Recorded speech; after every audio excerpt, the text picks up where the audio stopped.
Hello everyone, બધાને મારા જય શ્રી કૃષ્ણ। આજે આપણે બનાવીશું ગુંદાનો સંભારો। આપણે એક એક કરીને બધા ગુંદાને આ રીતે ફોડી લઈશું। આ રીતે આપણે બધા ગુંદાને ફોડી અને એમાં મીઠું અને હળદર નાખીને થોડીક વાર માટે રહેવા દઈશું। ત્યારબાદ એક વાસણમાં તેલ મૂકીશું। તેલ આવે એટલે ચપટીક હિંગ નાખીશું। ત્યારબાદ આપણે આમાં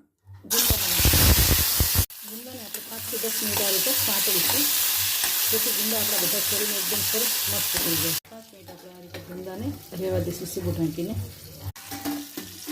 ગુંદાનો સંભારો ચડીને એકદમ કમ્પ્લીટ થાય। આપણે એમાં યોગ્ય માત્રામાં લાલ મરચું સૂકું નાખીશું, જેથી તીખાશ સરસ લાગે।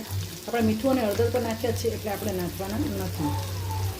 થોડુંક ધાણા જીરું પાવડર નાખીશું, માટે આપણે એને સાંતળીશું, જેથી આપણું મરચું ચડી જાય। ત્યારબાદ આપણે થોડોક ચણાનો લોટ સાંટીશું, જેથી આપણો ગુંદાનો સંભારો એકદમ સરસ ટેસ્ટી લાગે। એને પણ આપણે 2 મિનિટ માટે સાંતળી દઈશું।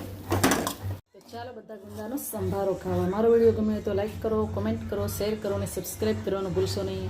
અને હું આવી અવનવી રેસીપી બનાવું છું એને જોવાનું પણ ભૂલશો નહીં। Thank you so much.